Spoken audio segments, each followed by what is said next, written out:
Let me tell you something, that's not true.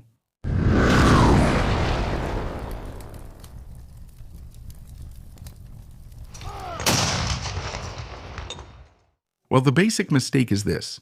The German invasion of the Soviet Union, Operation Barbarossa, began on June 22, 1941. Because of delays due to German involvement in the Greek campaign, which was caused by the unsuccessful war, the Italians started with Greece back in 1940. Therefore, this 6-week involvement would have caused a delay from May 15 to June 22. But that's not true, and this is the result of a historical misinterpretation that still affects us today. So let me explain. The famous Directive 21 by Adolf Hitler, which is the order for the preparation of the invasion of the Soviet Union, was issued on December 18, 1940. But could you tell me that just 5 days, 1929, on December 13, Directive number 20 specified the preparation for the invasion of Greece? That's right. Just to begin with, the invasion of Greece was ordered before the invasion of the Soviet Union, according to Adolf Hitler's planning. Hitler was facing two problems simultaneously at that time, and the first problem arose with the non-aggression pact between the Soviet Union and Soviet aggression, and Germany was extremely dependent on imports of raw materials for its war industry, which came from the Soviet Union. And these imports were being put in check by the ever-increasing demands of the Soviet government on the German government, as can be exemplified by the visit of Vyacheslav Molotov, Stalin's foreign minister, to Berlin between November 10 and 13, 1940. Molotov made 4 major demands to Hitler for the continuation of good relations between the two countries, and among these 4 demands was control over the Bosphorus and Dardanelles Straits, and also the expansion of the Soviet sphere of influence in Eastern Europe, which would end up directly swallowing Finland, Romania, and also Bulgaria. The German demand came as they were facing the Italian war in Greece because it hadn't been going very well since its early days, right? With the Greek counteroffensive already pushing the Italians back into Albania. The bigger problem in this case was that the British had already guaranteed Greece's independence on March 13, 1939.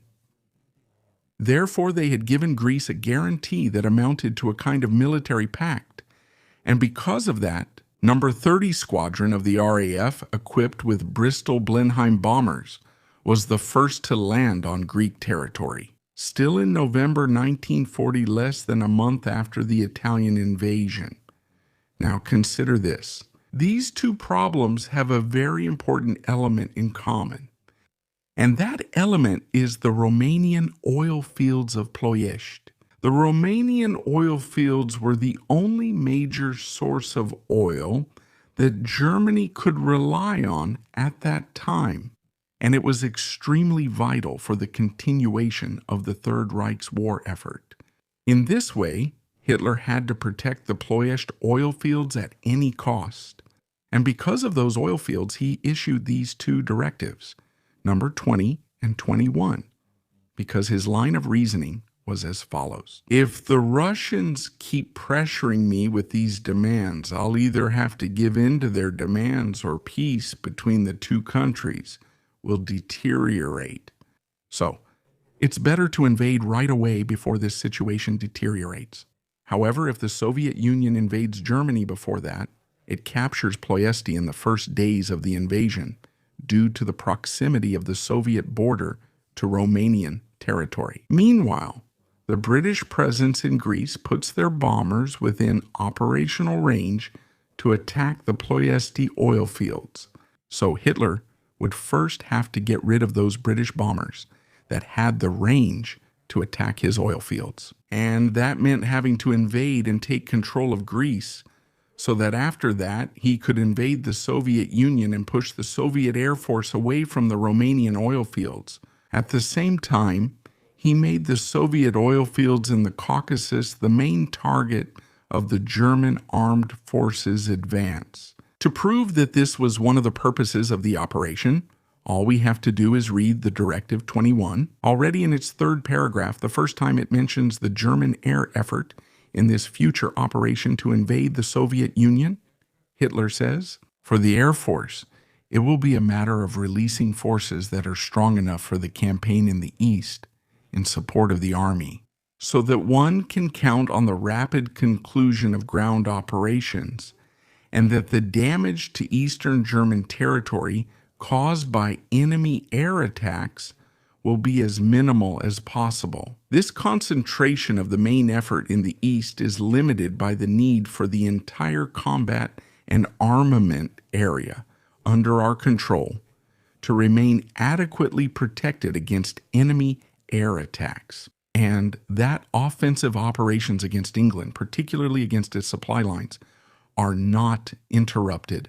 Well, if the issue is that simple to understand, where did this misconception come from that the invasion of the Soviet Union was delayed by 6 weeks because of the invasion of Greece?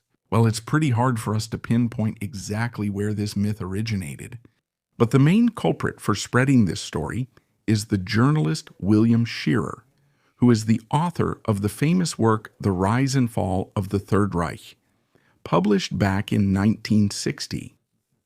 In this work, Scherer examines Hitler's Directive 21, and he clearly says that the operation was delayed by weeks due to the invasion of Greece because it was originally scheduled for May 15, 1941. But unfortunately for the late William Scherer, that's just a misinterpretation on his part. And I can prove that to you simply by reading Directive 21. Look here. The preparations that require more time to be started must begin now, if they haven't already, and must be completed by May 15, 1941. You got that, right? The preparations for the invasion must be completed by May 15, 1941. That's not the date for the start of the invasion. Hitler doesn't set the date for the start of the invasion in Directive number 21. And furthermore, let's remember here that the invasion of Greece was completed very quickly, much faster than the German planners themselves thought it would take. And Athens fell on the day of the invasion in April 1941.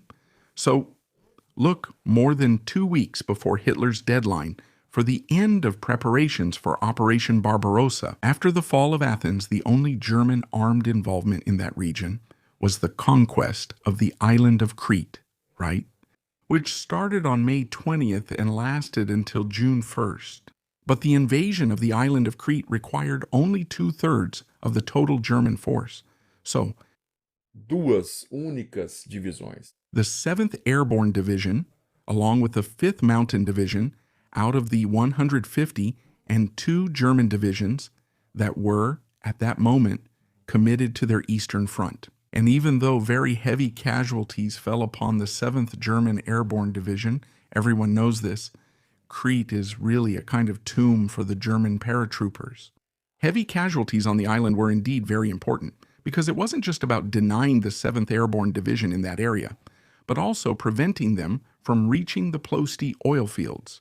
But Crete, just look at the map, also provided the Luftwaffe with excellent bombing bases to attack the British in Egypt, right, in Alexandria, in Cairo, and also other targets. So here's the thing, what would have been the real reason for the invasion of the Soviet Union to start on June 22nd?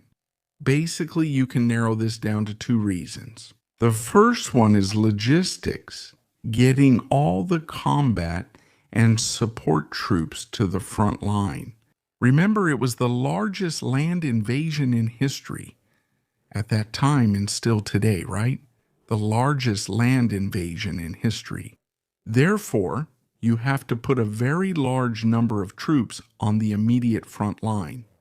Within this aspect of logistics, you also have to take into consideration the mobilization of Finnish and mainly Romanian troops. They were only notified on short notice, and therefore the Germans had to wait for these countries to mobilize their troops in order to provide assistance. Since Hitler's own Directive 21 already required Finnish and Romanian participation in the operation.